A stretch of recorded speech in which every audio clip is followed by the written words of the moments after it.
નમસ્તે વિદ્યાર્થી મિત્રો, ધોરણ 8 વિષય હિન્દી. વિદ્યાર્થી મિત્રો, આજે આપણે વ્યાકરણનું રિવિઝન કરીશું. આપણે સર્વનામ અને સંજ્ઞા વિશે આજે રિવિઝન કરીશું. તો તમારે પણ તમે લખેલું જ હશે વ્યાકરણ બુકમાં, खोलने तैयार राखो कि सर्वनाम तो कि वाक्य में जो शब्द संज्ञा के स्थान पर उसके बदले में आता है।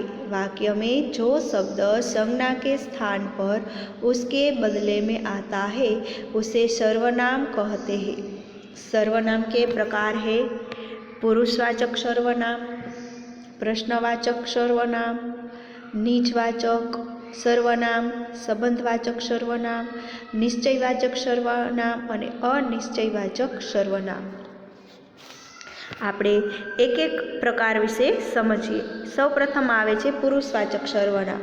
तो कि बोलने वाला व्यक्ति अपने नाम के बदले जिस सर्वनाम का प्रयोग करता है वह उत्तम पुरुष सर्वनाम है। उत्तम पुरुष पण शेमां आवे छे? पुरुषवाचक सर्वनाममां। कि जे व्यक्ति પોતાની નામની જગ્યાએ જે બોલે છે અને એ વ્યક્તિ પોતાના નામની જગ્યાએ જે સર્વનામનો ઉપયોગ કરે છે તેને ઉત્તમ પુરુષ સર્વનામ કહે છે। जिस व्यक्ति से बात की जाती है कि जे વ્યક્તિની સાથે વાત કરવામાં આવે છે उस व्यक्ति के नाम के बदले એટલે તે વ્યક્તિના નામના બદલે જે શબ્દનો પ્રયોગ કરે છે તેને મધ્યમ પુરુષ સર્વનામ કહે છે। બે વ્યક્તિ હોય જ્યારે પેલો વ્યક્તિ બોલતો હોય ત્યારે પોતાના નામની જગ્યાએ જે સર્વનામનો ઉપયોગ કરે છે તેને ઉત્તમ પુરુષ સર્વનામ કહે છે। ત્યાર પછી બે વ્યક્તિ હોય અને જેની સાથે તમે વાત કરી રહ્યા હોય, તમે જેની સાથે વાત કરી રહ્યા હોય તે વ્યક્તિના નામને બદલે જે સર્વનામનો ઉપયોગ કરો છો તેને મધ્યમ પુરુષ સર્વનામ કહે છે। આ પુરુષવાચકના જ प्रकार से उत्तम पुरुष, मध्यम पुरुष और अन्य पुरुष। त्यार पछी आवे छे कि जिस व्यक्ति या जिन व्यक्तियों के बारे में तमे जेना विषे बात करी रह्या छो एना नामने बदले तमे जे सर्वनामनो उपयोग करो छो तेने अन्य पुरुष सर्वनाम कहेवाय छे। एटला माटे अहीं कीधुं छे कि जिस व्यक्ति या जिन व्यक्तियों के बारे में बात की जाती है उनके नामों के बदले आने वाले सर्वनाम को अन्य पुरुष सर्वनाम कहे छे। जब हम बातचीत करते हैं तो कभी अपने बारे में, कभी श्रोताओं के बारे में, तो कभी तीसरे व्यक्ति के बारे में बात करते कि જ્યારે આપણે વાતચીત કરી રહ્યા હોય ત્યારે ક્યારેક આપણા માટે વાત કરી રહ્યા હોય, ક્યારેક શ્રોતા જે સાંભળે છે એના વિશે તમે વાત કરતા હોય અથવા તો કોઈ ત્રીજી જ વ્યક્તિની વાત કરતા હોય છે। ત્યાર પછી આવે છે બીજો પ્રકાર प्रश्नवाचक सर्वनाम।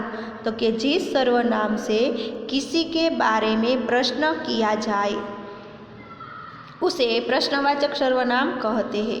कि जे विषे तमारे जेना विषे माहिती मेळववी होय अने जे द्वारा तमे प्रश्न पूछो छो तेने प्रश्नवाचक सर्वनाम कहे छे। क्या, कौन, किसे, किसका ए सर्वनाम छे। એટલા માટે ટૂંકમાં કહીએ તો જેના વિશે તમારે માહિતી મેળવો છો અને પ્રશ્ન પૂછો છો ત્યારે પ્રશ્નવાચક સર્વનામનો ઉપયોગ થાય છે। વહ કોણ હે, આપ ક્યા લાયે, એ શું છે? પ્રશ્નવાચક સર્વનામ। ત્રીજો प्रकार છે निजवाचक सर्वनाम। तो कुछ सर्वनाम शब्दों का प्रयोग स्वयं के लिए किया जाता है तथा जिनसे अपनेपन का बोध होता हो उन्हें निजवाचक सर्वनाम कहते हैं। कि કેટલાક સર્વનામનો પ્રયોગ પોતાના માટે કરવામાં આવે છે। કે અહીં ઉદાહરણ આપેલું છે કે मैं स्वयं चला जाऊंगा, वे खुद चले गए। तो स्वयं અને खुद શું છે? એ પોતાના માટે વપરાયેલો સર્વનામ છે એટલે એને કહેવાય નિજવાચક સર્વનામ। ત્યાર પછી આવે છે संबंधवाचक सर्वनाम। तो कि वाक्य में संबंध बताने वाले सर्वनाम को संबंधवाचक सर्वनाम कहते। कि वाक्य में जे संबंध बतावे छे तेने संबंधवाचक कहे छे। जैसा करोगे वैसा भरोगे, जैसी जिसकी लाठी उसकी भैंस। आ शुं दर्शावे छे? સંબંધવાચક સર્વનામ।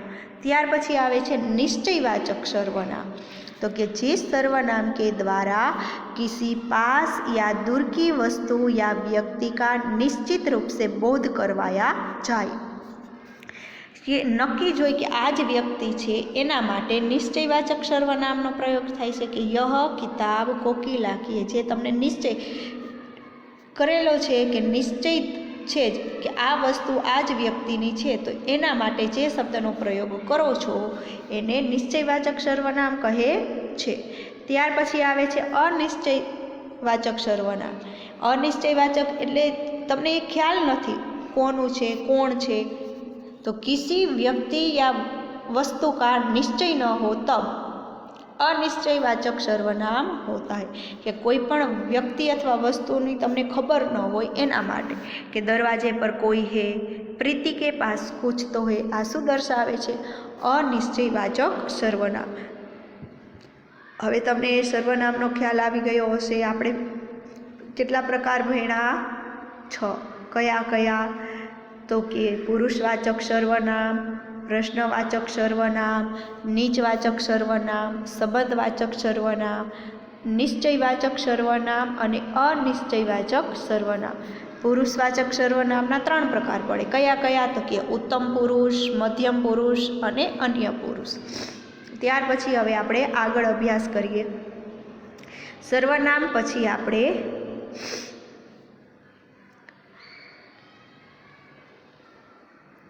संज्ञा विषे अभ्यास करिए कि किसी व्यक्ति, पशु, पक्षी, वस्तु, स्थान, गुण, अवस्था और दशा के नाम को संज्ञा कहते हैं। संज्ञा के 5 प्रकार है।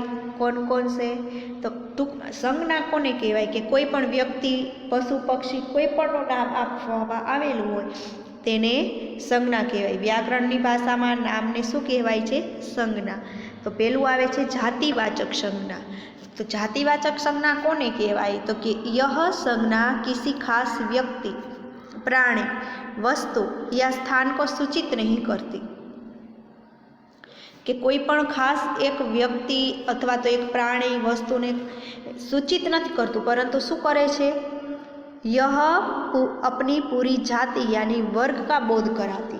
खाली एक ज व्यक्ति नहीं पण आखा समूह ने, आखी जाति ने जे आपने ज्ञान करावे छे तेने जातिवाचक संज्ञा कहेवाय छे।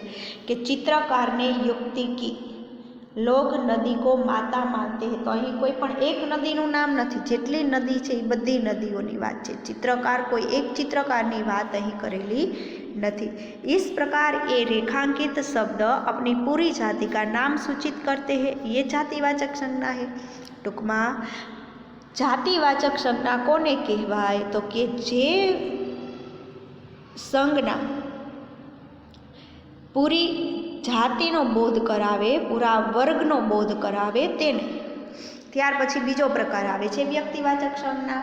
तो कि यह संज्ञा किसी विशेष व्यक्ति, प्राणी या स्थान को सूचित करती। हवे तो आमां नाम लईने कीधुं होय कि आज व्यक्ति, आ प्राणी के आ जग्या ए जे सूचित करे छे, जे दर्शावे छे तेने व्यक्तिवाचक संज्ञा कहे छे। जे मात्र एक ज व्यक्तिने लागू पड़े, एक ज स्थानने लागू पड़े छे। जैसे अहीं उदाहरण आपेलुं छे कि चेतक अनोखा घोड़ा था। तो घोड़ा तो बधाय होय पण अहीं नाम आपेलुं छे, कोनुं नाम छे? तो कि चेतक। तो नर्मदा अमरकंटक से निकलती है। तो नर्मदा नाम आपेलुं छे अने अमरकंटक पहाड़नुं नाम आपेलुं छे। तो नक्की ज छे कि आ बे व्यक्तिओनी बात करवामां आवेली छे। तो एने कहेवाय व्यक्तिवाचक संज्ञा। इस प्रकार ये रेखांकित संज्ञाएं किसी विशेष व्यक्ति, देश, प्राणी, नदी या पहाड़ का नाम है। ऐसी संज्ञाओं को व्यक्तिवाचक संज्ञा कहते हैं। त्यार पछी आवे छे त्रीजो प्रकार भाववाचक संज्ञा। यह संज्ञा मन के भाव, विचार, इच्छा आदि को सूचित करती है। कि जे आपणा मनमा रहेला जे भाव छे, आपणा जे विचारो छे, जे आपणी इच्छाओ छे एने जे दर्शावे छे तेने भाववाचक संज्ञा कहेवाय छे। तेमां शुं आवी शके? तो कि गुण, स्थिति, अवस्था आ शब्दने जे दर्शावे छे તેને ભાવવાચક કહેવાય છે। તો ભાવવાચકમાં શું હોય તો કે હસી खुशी કે आज मैं बहुत खुश हूँ। तो खुश શું છે भाववाचक। आज जीवन सुख दुख की कहानी है। तो सुख दुख क्या है भाववाचक संज्ञा। गुण यह बालक सच्चाई की मूर्त है। तो सच्चाई શું છે એનો ગુણ છે તો એ શું થયું ભાવવાચક સંજ્ઞા। यह बालक मेहनती है। तो मेहनत શું છે એનો ગુણ છે એટલે ભાવવાચક સંજ્ઞા। જે ગુણ દર્શાવે ભાવ દર્શાવે એની સ્થિતિ બતાવે એની અવસ્થા બતાવે તેને ભાવવાચક સંજ્ઞા કહેવાય છે। અમીરી ગરીબી ચિંતા બીમારી એની સ્થિતિ છે એટલે ટૂંકમાં જેમાં ભાવ દર્શાવેલો હોય ગુણ દર્શાવેલા હોય સ્થિતિ દર્શાવેલી હોય કે અવસ્થા દર્શાવેલા હોય તેને ભાવવાચક સંજ્ઞા કહે છે। ત્યાર પછી આવે છે સમૂહવાચક संज्ञा। तो किसी न किसी समूह का बोध कराते कि कोई पण समूहनो बोध करावे जेमां टोळुं आवी शके भीड़ आवी शके आवा जे शब्दों आपने ज्ञान करावे कि समूह तेने समूहवाचक संज्ञा कहेवाय। कि बाजार में बहुत भीड़ है हमारा दल प्रतियोगिता जीत गया दल यानी टीम के जे समूहनो बोध करावे छे तेने समूहवाचक संज्ञा कहेवाय। अने छेल्लो प्रकार छे द्रव्यवाचक संज्ञा। तो यह संज्ञा खाने पीने की वस्तुओं और धातुओं के नाम को सूचित करती है। जैसे यह स्वच्छ पानी है गेहूँ और चावल उत्तम अन्न है। तो गेहूँ और चावल दोनों क्या है द्रव्यवाचक संज्ञा। तो द्रव्यवाचक संज्ञा में शू आवे ते कोई के खावा पीवानी वस्तु होय कोई धातुओं नाम होय ते के सोना महंगा हो गया है। तो सोना शू है धातु है तो धातु से में आवे द्रव्यवाचक संज्ञा में। चांदी महंगी है तो चांदी शू है द्रव्यवाचक। तो ये एनो संज्ञा कई थई द्रव्यवाचक संज्ञा। जे धातु आपेली होय खावा पीवानी वस्तु आपेली होय तेने द्रव्यवाचक संज्ञा कहेवामां आवे छे।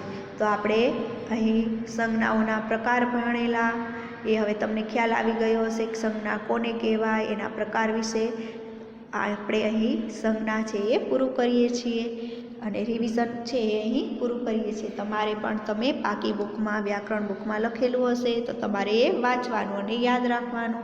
अस्तु जय हिंद वंदे मातरम।